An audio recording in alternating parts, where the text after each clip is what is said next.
Tome su Biblia, por favor, y busque el Evangelio según San Juan. Evangelio de Juan, capítulo 1, versículo 16 y versículo 17. 16 y 17 del primer capítulo de Juan. Amén. Bendito sea el Señor. Dice así en la Nueva Versión Internacional: de su plenitud, Juan 1:16, de su plenitud todos recibimos gracia sobre gracia, pues la ley fue dada por medio de Moisés, mientras que la gracia y la verdad nos ha llegado por medio de Jesucristo. Lo leo una vez más: de su plenitud todos recibimos gracia sobre gracia, pues la ley fue dada por medio de Moisés, mientras que la gracia y la verdad nos han llegado por medio de Jesucristo. Juan 1, 16 y 17. Tome su lugar, por favor. Definitivamente el personaje prominente en el Antiguo Testamento es Moisés. Las proezas, señales que Dios le permitió hacer a Moisés, sacando a Israel de Egipto y llevándolo por 40 años en el desierto, además de que habló con Dios cara a cara, y fue a través de su ministerio que fue dada la ley al pueblo de Israel. Lo hace a Moisés, obviamente, el personaje prominente del Antiguo Testamento. En el último libro de los 5 libros que se conforman como la ley o la Torá, que es Deuteronomio, que significa repetición o repaso de la ley, pues fue escrito poco antes de entrar a Canaán, y poco antes, o fue lo último que Moisés hizo antes de que Moisés muriera, ¿sí? Dios solamente le permitió ver la tierra de Canaán a lo lejos, pero él no entraría. Pero fíjese lo que se dice de Moisés: desde entonces no volvió a surgir en Israel otro profeta como Moisés, con quien el Señor hablara cara a cara. Solo Moisés hizo todas aquellas señales y prodigios que el Señor le mandó realizar en Egipto ante Faraón, sus funcionarios y todo el país. Nadie ha demostrado jamás tener un poder tan extraordinario, ni ha sido capaz de realizar las proezas que hizo Moisés ante todo Israel. Así va terminando, o termina Deuteronomio 34, versículos 10 al 12. Entonces es innegable que el ministerio de Moisés fue grandioso, y el apóstol Juan, en su carta o en su evangelio que acabamos de leer una porción, el apóstol Juan escribe y contrasta lo que vino a través de Moisés y lo que vino a través de Jesucristo. Y dice que la ley vino a través de Moisés, pero que la gracia y la verdad vinieron a través de Jesucristo. Este contraste que hace Juan es de donde quiero partir para esto. Realmente Moisés fue alguien muy importante. De hecho, en los tiempos aún de Jesús, los fariseos argumentaban a Moisés, hablaban de Moisés, hasta que Jesús un día les dijo: pues Moisés quiso ver un día de los míos y no lo vio. Pero la ley vino a través de Moisés, la gracia a través de Jesucristo. Hay un error que a veces se tiene, y es pensar que estas dos cosas son contrarias, que la ley y la gracia son contrarias, que son enemigos, que una se contrapone a la otra, cuando no es así. Porque si fuera así, entonces Dios sería contradictorio. Porque tanto la ley vino, obviamente, usando a Moisés, pero vino de parte de Dios, como la gracia vino a través de Jesucristo, enviado de Dios. Entonces, tanto la ley como la gracia vinieron de parte de Dios. Y entonces, no pensemos que cuando Juan dice, la ley fue dada por Moisés, pero la gracia y la verdad vinieron a través de Jesucristo. Entonces estamos pensando que son dos cosas contrarias, que Moisés y Jesucristo son todo lo contrario. Eso no es así, y de aquí vamos a sacar una enseñanza muy hermosa. Cuando dice la ley, regresa al pasaje, cuando dice la ley fue dada por medio de Moisés, se refiere a todos los mandatos y leyes que Dios le entregó al pueblo de Israel a través de Moisés para que rigieran la vida de la nación cuando entraran a Canaán. Cumplirlos traería bendición de Dios, no cumplirlos traería maldición. Esto en sí es la ley, ¿sí? Si usted me acompaña a Deuteronomio 6, por favor, vamos a ir un poquito a Deuteronomio y voy a estar citando Deuteronomio. Si usted me ayuda y vamos a Deuteronomio, vamos a encontrar esto que le acabo de describir. ¿Qué es? ¿Por qué se dice que la ley fue dada por Moisés? Bueno, Deuteronomio 6, Moisés le dice al pueblo de Israel, versículo 20, en el futuro, cuando tus hijos te pregunten, ¿qué significan? ¿Qué significan los mandatos, estatutos y leyes que el Señor nuestro Dios nos mandó? Está diciendo, cuando las futuras generaciones te pregunten, tus hijos, tus nietos, ¿qué es esto de los mandatos, estatutos y leyes? Dice el versículo 21 de Deuteronomio 6, le responderás, en Egipto nosotros éramos esclavos de Faraón, pero el Señor nos sacó de allá con gran despliegue de fuerza. Ante nuestros propios ojos el Señor realizó grandes señales, terribles prodigios en contra de Egipto, de Faraón y de toda su familia. Versículo 23. Nos sacó de allá para conducirnos a la tierra que a nuestros antepasados había jurado que nos daría. El Señor nuestro Dios nos mandó temerle y obedecerle estos estatutos, para que siempre nos vaya bien y sigamos con vida. Así ha sido hasta hoy, porque eso es lo que le iban a responder a sus futuras generaciones. Versículo 25.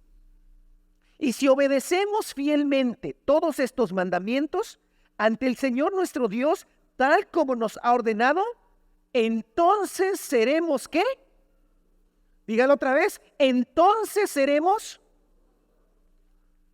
justos. La ley dada por Moisés hablaba acerca de la justicia que se alcanzaba por el cumplimiento de todos los mandatos, estatutos y leyes. ¿Vale? Fue dada por Dios. Dios fue el que estableció todos esos mandatos, estatutos y leyes. Ahora, ¿qué es la gracia y la verdad que nos llegó por medio de Jesucristo? Se refiere a la obra de Cristo. Él fue el único que vivió una vida justa, porque ningún israelita pudo cumplir todos los estatutos, mandatos y leyes a la perfección. Jesús fue el único que vivió una vida justa y luego fue a la cruz para morir por los pecadores, de tal manera que todo el que se une a Cristo Jesús, por medio de la fe, le es otorgada la justicia de Cristo a favor del creyente. Y eso se llama justificación de Dios. ¿Vale? No lo busque, escúchelo solamente, dice Romanos 3:21. Pero ahora es importante, pero ahora, en este tiempo, la ley fue dada 1500 años antes de Cristo aproximadamente. Cuando Pablo escribe en el año 60, 70, dice, pero ahora, sin la mediación de la ley, sin que la ley intervenga, se ha manifestado la justicia de Dios, de la que dan testimonio la ley y los profetas. Esta justicia de Dios llega mediante la fe en Jesucristo a todos los que creen. De hecho, no hay distinción, pues todos han pecado y están privados de la gloria de Dios. Pero por su gracia, aparece la palabra gracia, son justificados gratuitamente. Son justificados gratuitamente mediante la redención que Cristo Jesús efectuó. Dios lo ofreció como un sacrificio para obtener el perdón de pecados, el cual se recibe por la fe en su sangre. Esa es la gracia de Jesucristo. La ley vino por Moisés, la gracia vino por Jesucristo. Entonces, ¿la ley y la gracia sí son opuestos? No, no son opuestos. La ley y la gracia se complementan. Son parte del mismo plan. No, una cosa me lleva a la otra. Era parte del propósito de Dios. Entonces, siempre que usted escuche ley y gracia, no piense en cosas contrarias. Piense en un proceso que primero lleva a una cosa para luego caer en otra. Por eso dice el apóstol Pablo, ahora sin mediación de la ley. ¿Sí? Está hablando de un momento que no siempre fue así, pero que ahora es así. Mire, escuche, otro pasaje de Romanos 3:20 dice, nadie será justificado en presencia de Dios por hacer las obras que exige la ley. Entonces, hermano, entonces no sirvió de nada. Espéreme, más bien, cuando el escritor dice, ahora Dios no va a justificar a nadie por las obras que exige la ley, por lo que Moisés enseñó, ya Dios no va a justificar a nadie. Entonces uno dice, entonces, ¿qué caso tuvo? Entonces, ¿para qué los hicieron pasar por eso? Escuche, dice, más bien, mediante la ley cobramos conciencia de pecado. ¿Sí? La ley sirvió para algo. ¿Para qué? Para que el israelita, el judío y todos los seres humanos tomáramos conciencia de pecado. ¿Sale?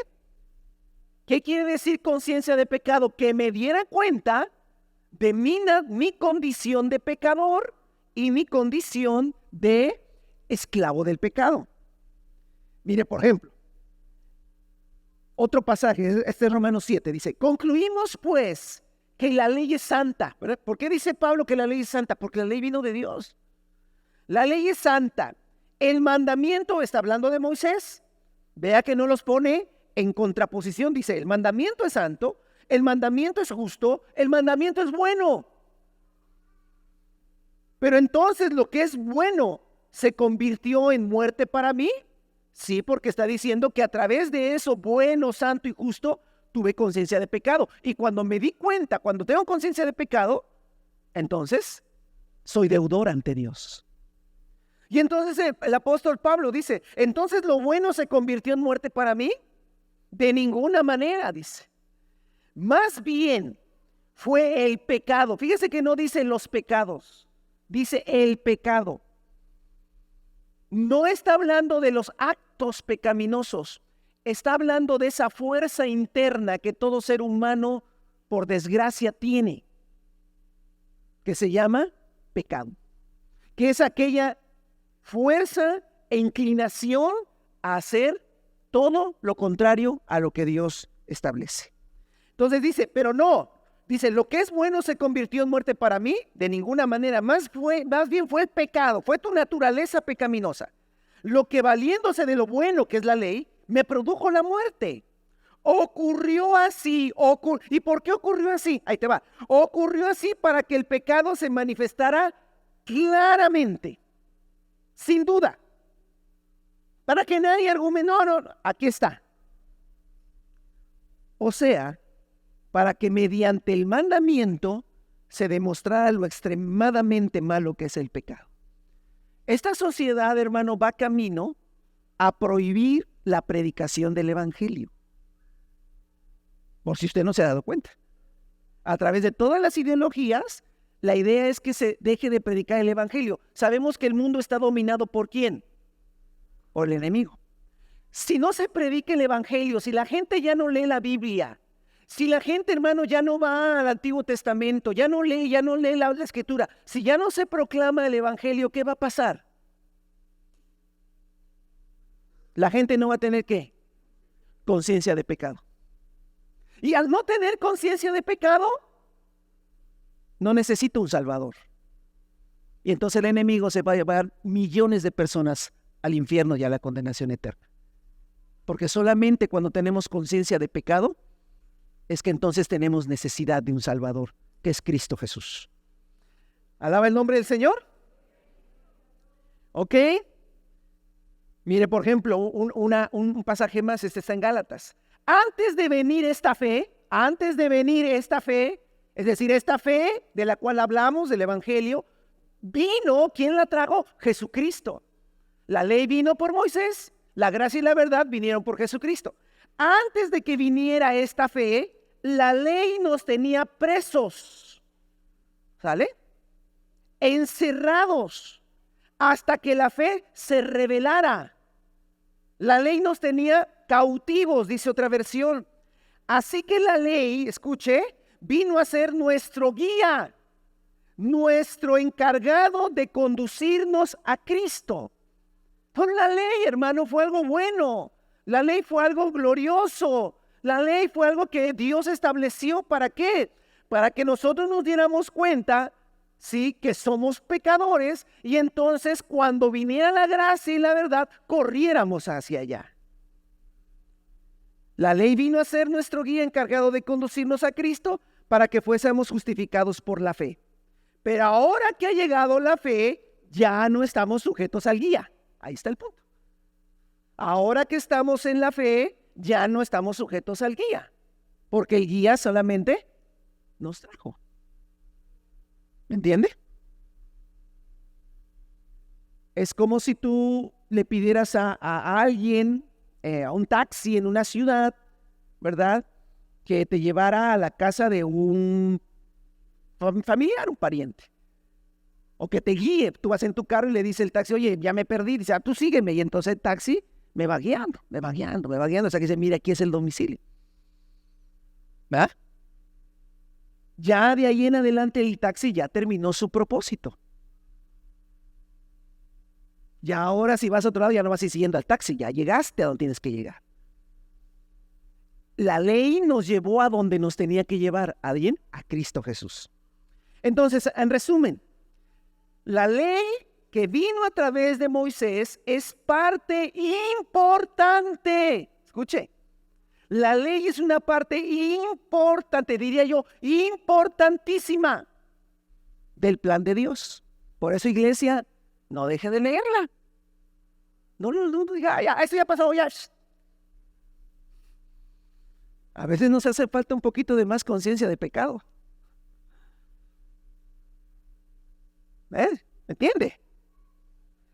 Es parte importante del plan de Dios. Sin ella, escuche, sin ella no habríamos llegado a la gracia de nuestro Señor Jesucristo, que es la culminación del plan. Sin ella no hubiéramos llegado. Por eso, hermano, la ley no es contraria a la gracia. La ley vino por Moisés, la gracia vino por Jesucristo. Es más, ya lo hemos leído en varias ocasiones últimamente, la ley es la sombra, es una sombra de los bienes venideros, no la presencia misma de las realidades, porque la realidad es Cristo. Pero también, hermano, hemos visto algo. ¿La ley son solo mandamientos? ¿La ley son solo estatutos? No. La ley contiene estatutos y mandamientos, pero también contiene exhortaciones. También contiene reflexiones de Dios. También contiene, hermano, historias. También tiene que ver con cosas que sucedieron, Moisés, el pueblo, Dios. Tiene que ver, hermano, con fracasos de Israel. Tiene que ver, hermano, con aciertos. Y tiene que ver con muchas cosas. Por eso la Escritura dice que todo eso sucedió, y estoy citando 1 Corintios 10, que todo eso sucedió, la historia de Israel en la transmisión de la ley. Es como Jesucristo. Jesucristo no solamente vino y trajo la gracia y dijo, aquí está la gracia y se fue. No, él interactuó con los seres humanos, él interactuó con sus apóstoles, interactuó con la gente, y en toda esa forma de interactuar, él fue manifestando la gracia de Dios hasta que fue a la cruz y resucitó y ascendió al cielo. De igual, hermano, la ley vino, pero había historias, había regaños de Dios, había promesas de Dios, había muchas cosas. Por eso dice que todo eso sucedió, hablando de la historia de Israel contada en la ley, para servir de ejemplo, y quedó escrito para advertencia nuestra, pues a nosotros nos ha llegado el fin de los tiempos. Por lo tanto, si alguien piensa que está firme, tenga cuidado de no caer. Hermano, escuche esto que le voy a decir. ¿Andas medio desanimadón? No, hermanos, hay que aceptar a veces cuando andan desanimado. Sí, es que está. ¿Andas así como que ya arrastrando los pies? Léete Éxodo, Números, Deuteronomio. Y vas que te entran unas ganas de servirle a Dios y un temor. Dices, no, Señor, perdóname. Deja de dar, perdón, Señor, por andar con mis payasadas. De ya no quiero ir, es que me vieron feo. Cuando tú lees eso, hermano, realmente te da un temor. Hermano, escuche, le voy a decir algo. Moisés no entró y le rogó a Dios y le dijo, Señor, tantos años, tanto hablé de la tierra prometida. Señor, basta ya, le dijo. Cambiemos de tema, no vas a entrar.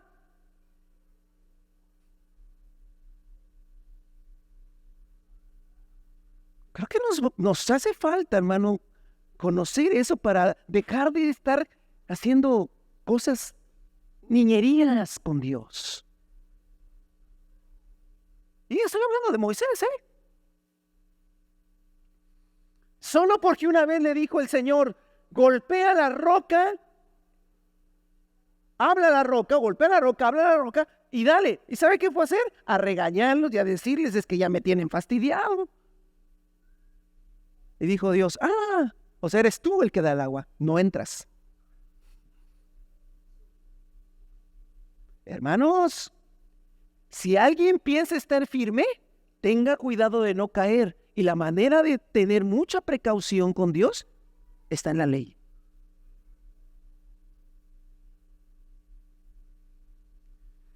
Entonces la ley no solo mostró el pecado para llevarnos a Cristo, sino ya estando en Cristo, nos sirven de ejemplo y advertencia. Advertencia de que tenemos que caminar fielmente e íntegramente delante del Señor.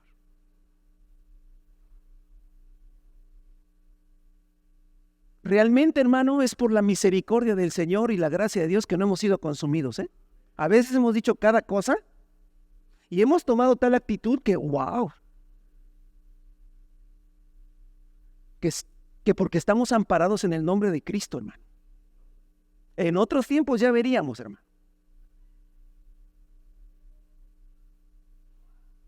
Por eso es bueno, por eso el Señor dejó escrito para nuestra advertencia, para que nosotros que llegamos al fin del tiempo podamos voltear hacia atrás y decir, mejor camino derechito, con la ayuda de Dios. La ley entonces no solo mostró el pecado, hermanos, de la humanidad, mostró, aparte, para llevarnos a Cristo, sino nos mostró ejemplos y advertencias de quién es Dios y de cómo tenemos que seguirle. Pero hay algo que hoy quiero, hermano, y en la parte segunda de esta reflexión muy sencilla de esta mañana, hoy quiero también decirles algo, hermanos, que realmente me ha impactado. ¿Usted cree que la ley nos puede enseñar a vivir en la gracia?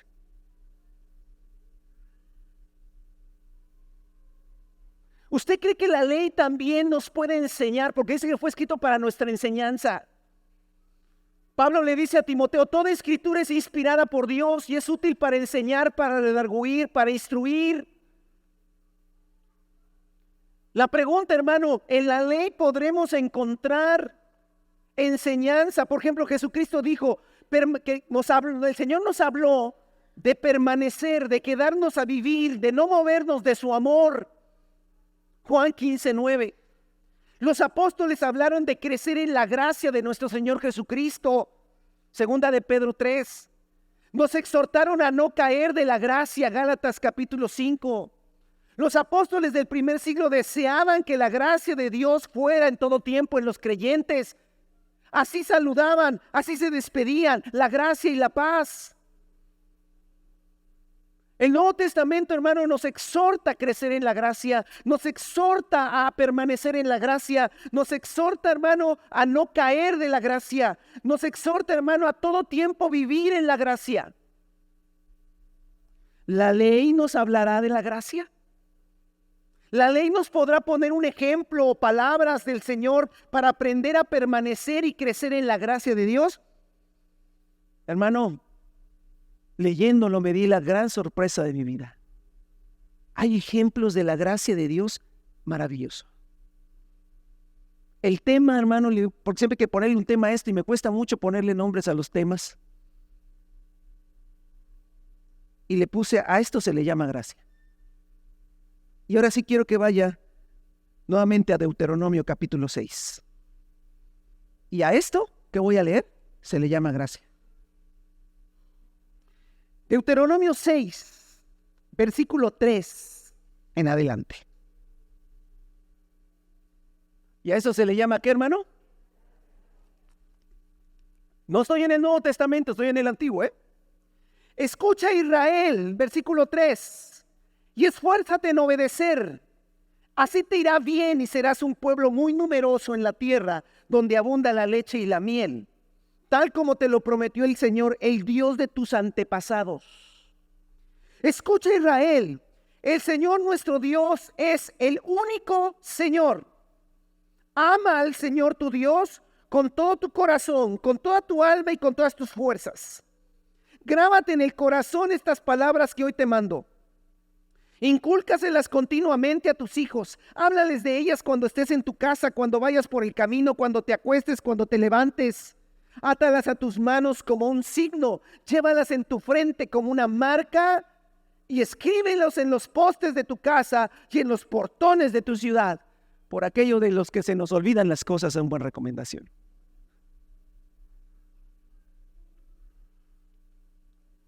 Versículo 10. El Señor tu Dios te hará entrar en la tierra que juró a tus antepasados Abraham, Isaac y Jacob.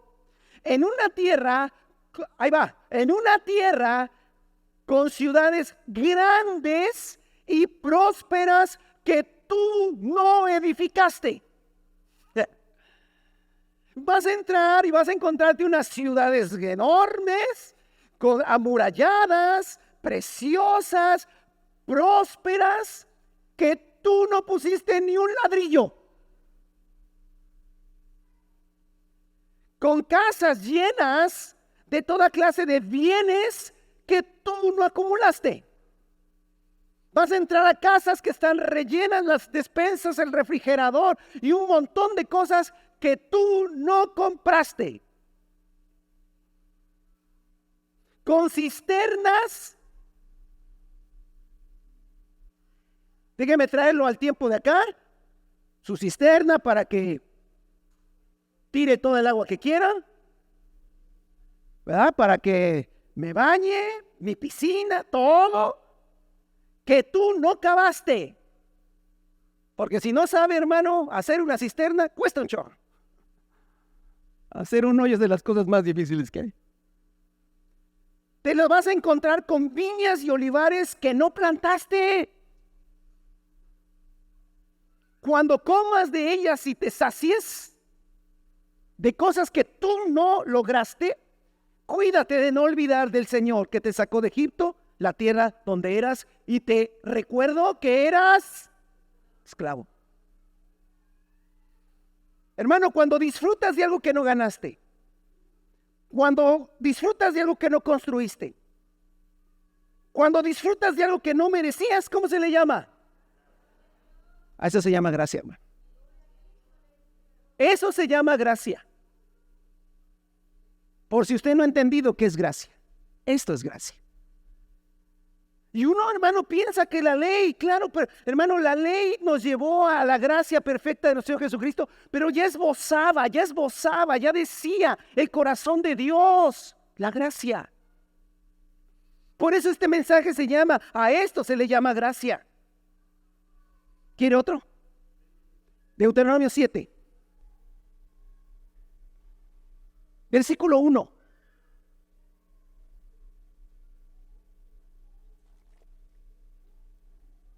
El Señor tu Dios te hará entrar en la tierra que vas a poseer y echará 7 naciones más grandes y fuertes que tú.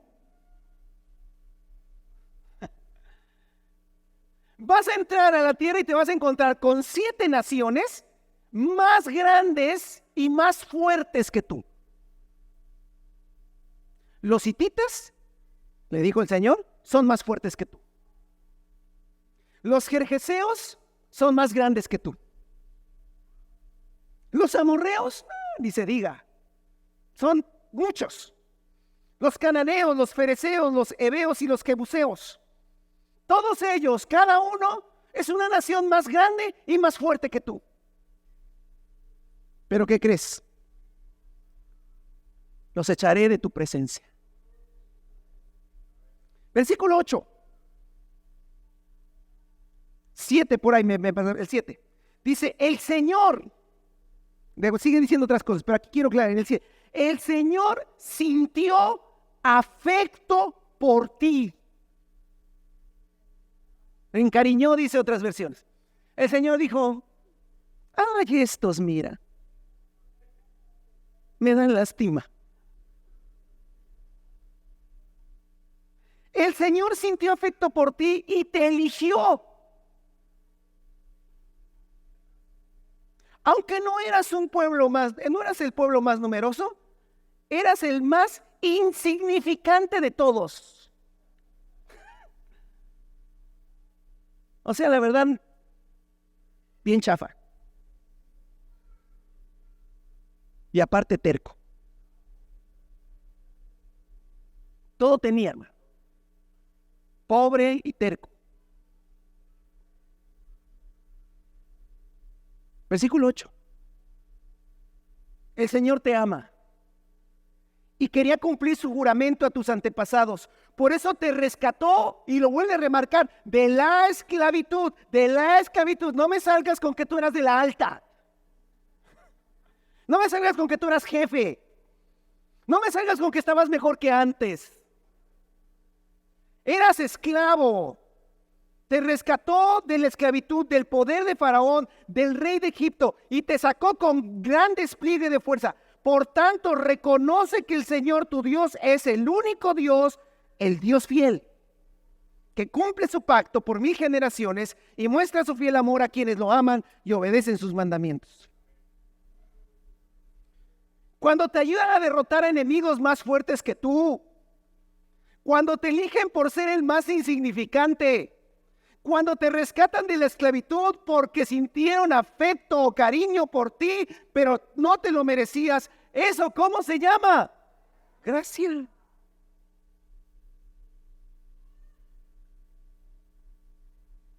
Y así podríamos leer unos y otros pasajes, hermanos, buscar más.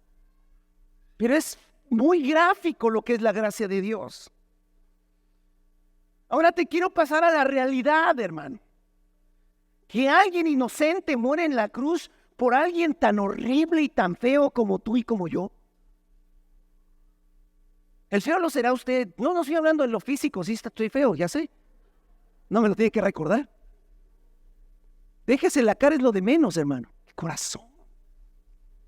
Corazón horrible que tenemos. Mire, hermano, quite a Cristo. Usted ya tiene a Cristo. Ya por eso, la verdad, pues nos abrazamos y más o menos se ha compuesto, pero quite a Cristo. Queda la mujer amargada, frustrada, malvada, egoísta, y que la soporte a ver quién. Y queda el hombre altanero, egoísta, machista, frustrado, egoísta, malvado, infiel, grosero, feo, horrible. Eso es lo que queda. Y que alguien inocente, puro, santo, bueno, perfecto, fuera a la cruz a morir por nosotros.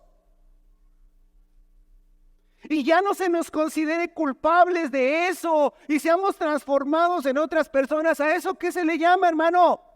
Gracia. Que alguien esclavizado en el pecado, sin ninguna capacidad de ser libre, hermano, estábamos atados al pecado, no había manera de zafarnos, ni el psicólogo, ni AA, ni nada de eso, ni la vida, ni los golpes, ni los fracasos, nos sacaron del pecado, porque nos aferrábamos más. Hermano, nada nos libró del pecado, porque no teníamos capacidad. Cuando alguien esclavizado del pecado, sin ninguna capacidad de ser libre, sin ningún linaje, se le escoge para ser transformado, hermano, por el poder de Dios y ahora ser siervos de Dios y participantes, hermano, del linaje escogido de Dios. ¿A eso cómo se le llama? Gracia. Y ahora sí estamos hablando de nosotros. La gracia, hermano, está por toda la Biblia. La gracia está por toda la Biblia, donde el Señor nos muestra que tenemos cosas que no merecemos. Es más, te voy a decir una cosa, hoy le estás cantando al Señor, yo también. Es un privilegio cantarle a Dios, que no merecemos. ¿Por qué tendríamos que ser parte del coro angelical? Hasta la voz tenemos fea. Bueno, hablo de la mía. No sé si lo veo de esa manera. Que yo levante mis manos y le diga: el esplendor de un rey, vestido en majestad. Eso es un privilegio que se me da alabar a Dios. Y eso se llama gracia. ¿Sabe dónde debería estar? En el mundo, perdido y ahogándome en mi pecado y en mi maldad, con todas las consecuencias del pecado. Cantándole, hermano, al pecado, a la maldad, a la amargura, a la frustración, según yo bien feliz, pero por dentro destrozado. Eso debería ser mi destino. Pero aquí estoy, hermano, hasta predicador.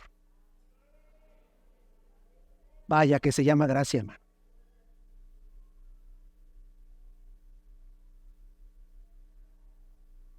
Pero la ley también nos recuerda algo, hermano. La manera gráfica de la actitud que corresponde a ser objeto de la gracia de Dios. Alguna vez yo, hermano, no me acuerdo, no creo que fue aquí, fue en otro lugar, yo le decía, hermano, que yo veo en la ley, aparte de los mandatos de Dios, yo veo como una carta de Dios diciéndonos lo que Él quisiera.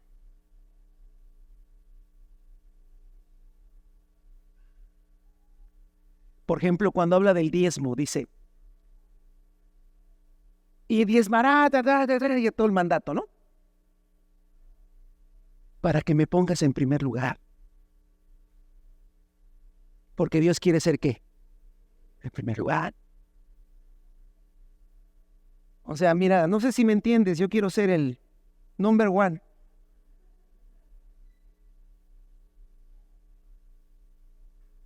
Y Dios te va diciendo lo que Él quiere. En la ley Dios te dice mucho de lo que Él quiere. Y entonces la ley también nos recuerda la manera gráfica de la actitud que corresponde a la gracia de Dios. Deuteronomio 8, por favor.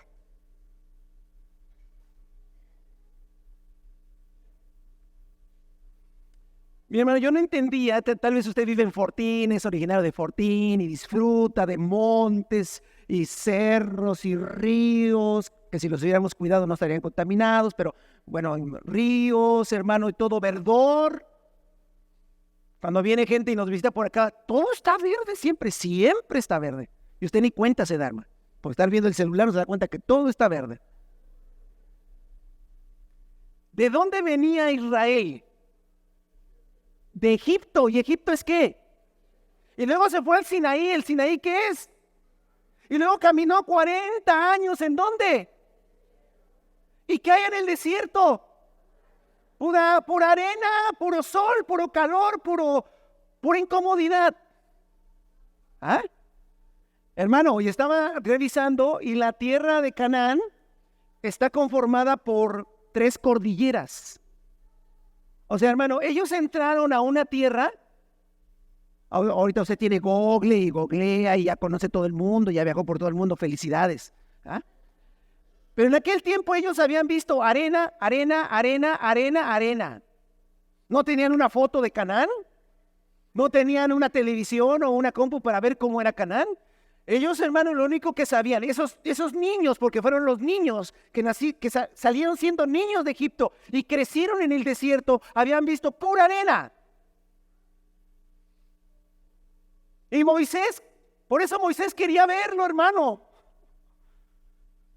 Moisés dijo, déjame verlo. Y dice, bueno, y entonces Dios le permitió a Moisés ver que esas cordilleras de montes con ríos, con arroyos, con verdor.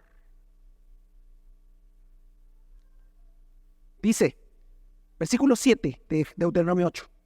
Porque el Señor tu Dios te conduce a una tierra buena, tierra de arroyos, de fuentes de agua, con manantiales que fluyen en los valles y en las colinas.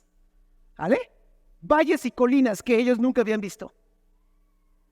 Tierra de trigo y de cebada, porque ellos habían comido puro maná.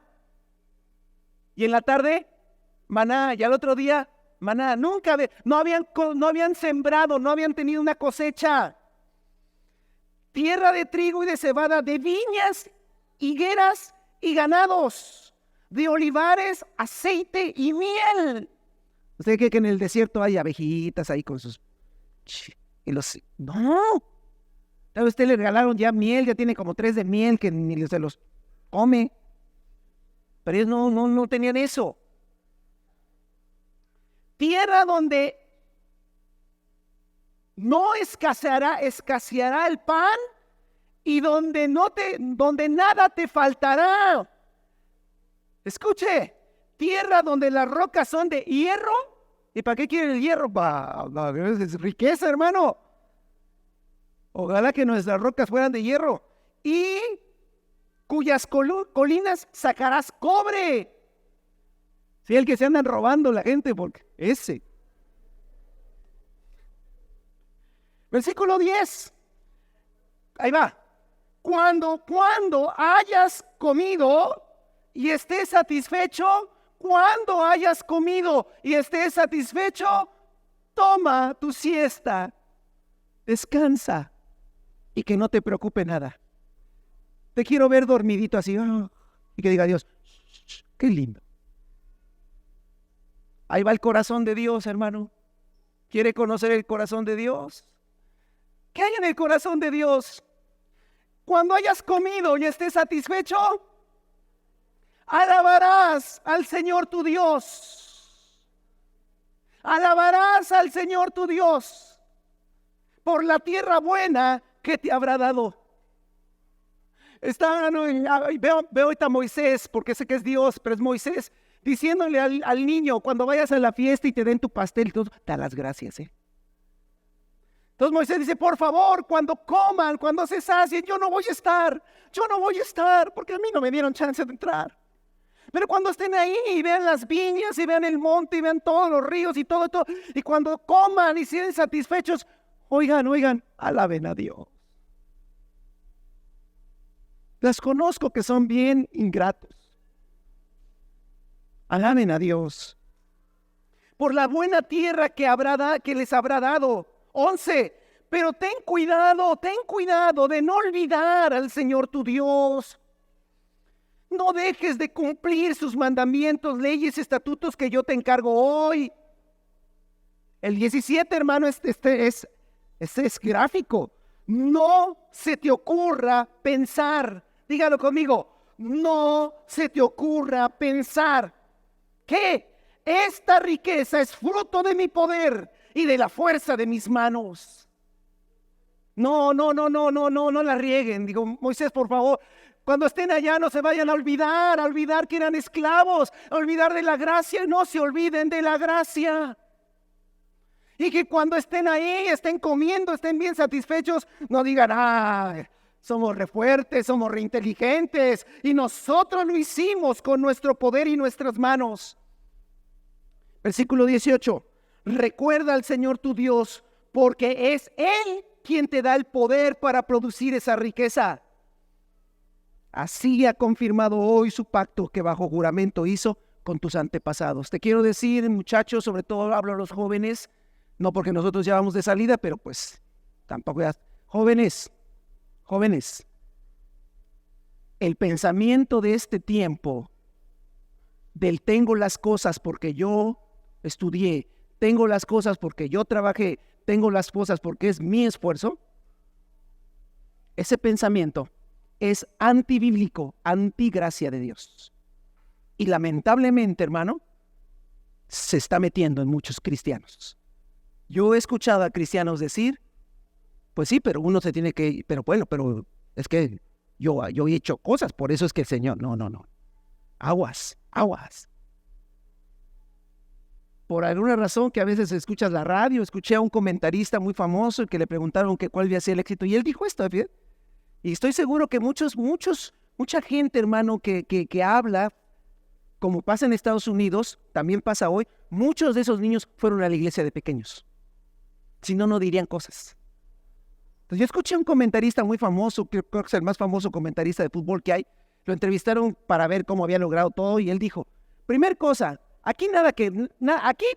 que les digo, chavos, dice, porque estaba dando como una conferencia, primer cosa que les digo, chavos, nada te cae del cielo, aquí se gana. Pero empezó a hablar en términos de que él sabía. Yo creo que él de niño lo llevaron y le hablaron de la gracia y le hablaron del favor de Dios y él dijo, primer cosa, nada te cae del cielo, hay que ganárselo. Nada que ver con el favor de Dios, dice, aquí hay que trabajarle. ¿Me entiende? Entonces, aguas, hermanos.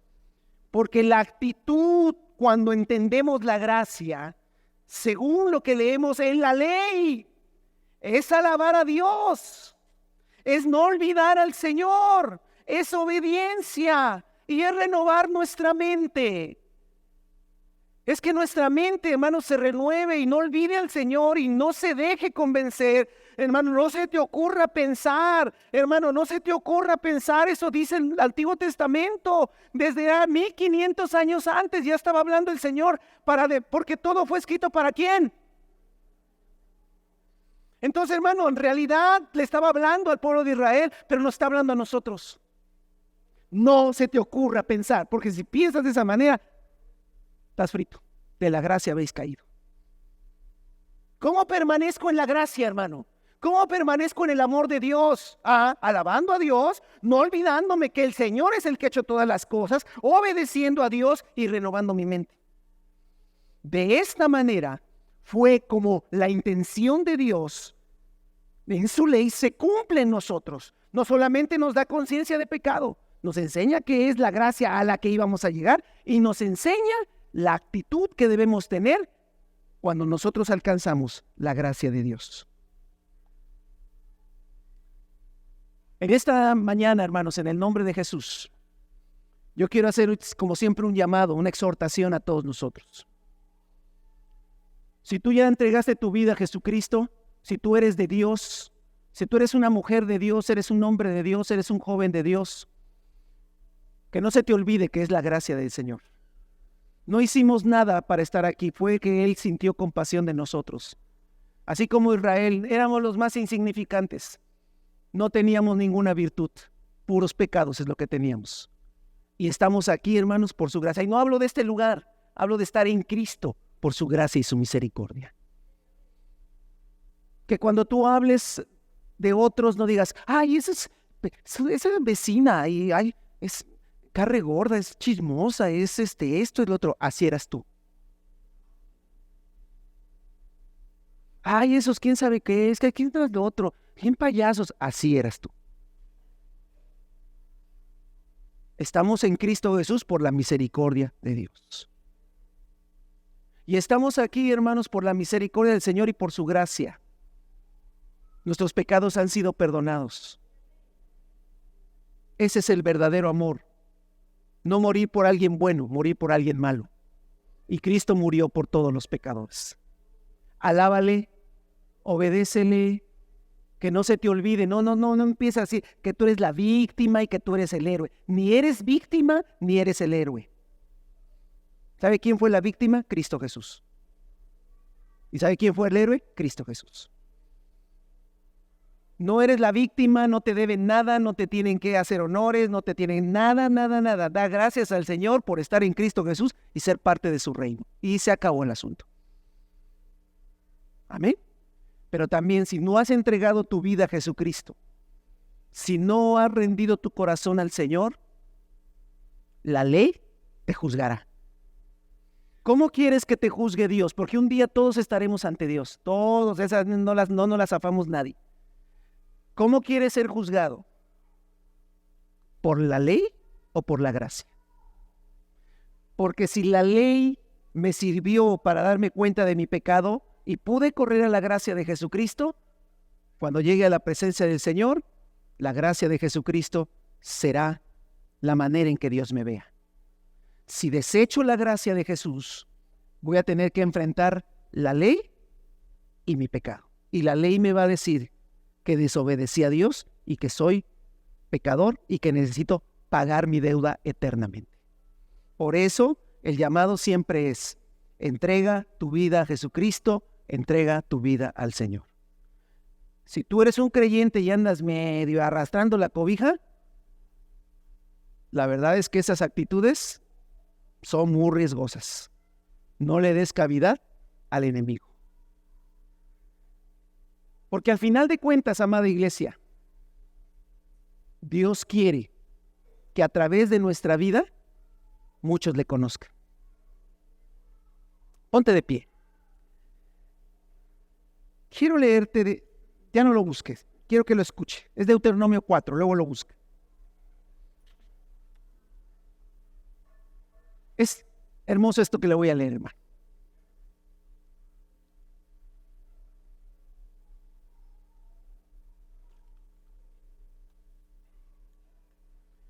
La vida que el Señor nos ha dado, hermano, es una vida nueva, hermosa, poderosa.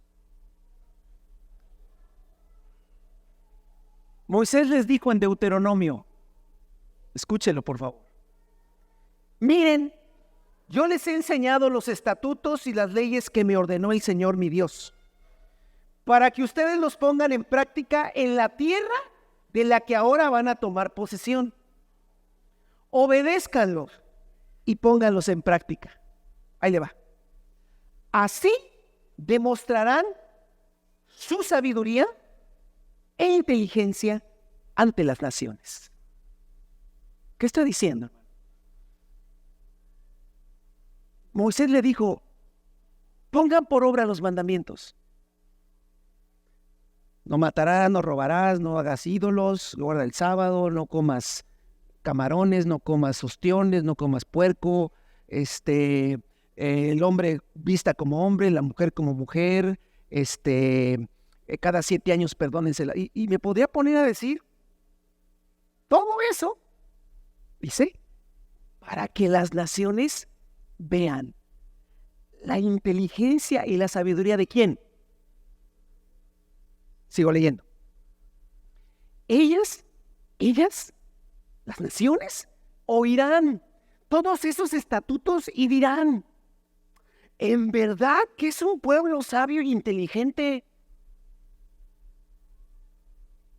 Esta es una gran nación. Porque ¿qué nación grande hay que tenga dioses, porque está en Elohim, que es plural siempre, tan cerca de ella como lo está de nosotros el Señor nuestro Dios cada vez que lo invocamos? Versículo 8. ¿Y qué nación hay tan grande que tenga estatutos y ordenanzas tan justas como todas las leyes que hoy les expongo? Dice Moisés, que la gente escuche cómo vivimos, cómo somos, cómo nos movemos, para que digan: oye, qué justo, oye, que está bien eso, oye, esa ley que nos la dio Dios. Cada 7 años se perdonarán las deudas y todo regresará. Oye, está buena esa. Sí. No, y cuando hagan esto, hagan lo otro. Oye, está buena esa también. Oye, ¿quién les dio todas estas leyes? Dios. Nuestro Dios. Pero tengan cuidado, presten atención y no olviden las cosas que han visto sus ojos, ni les aparten de sus corazones mientras vivan. Cuéntenselas a sus hijos y a sus nietos. Hermano, Dios quiere que vivamos el Evangelio porque fue escrito para nuestra enseñanza. Mi hermano, yo hablando a veces del noviazgo y el matrimonio, me he expuesto y los he expuesto a muchos de ustedes. Y yo les he dicho, la forma en que llevamos el noviazgo y el matrimonio es mejor que las del mundo.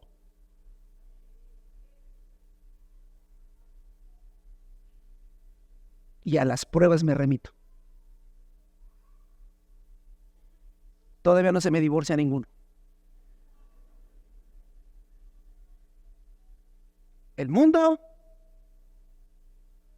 1000 goles. Reino de Dios, 0.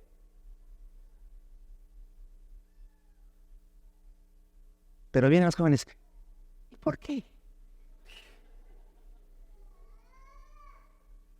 Nos quieren dominar, nos quieren cuidar, nos quieren... Vale.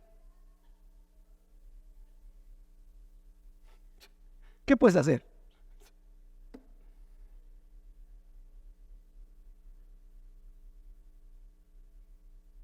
Mujeres, sométanse a su marido, porque eso es el orden de Dios.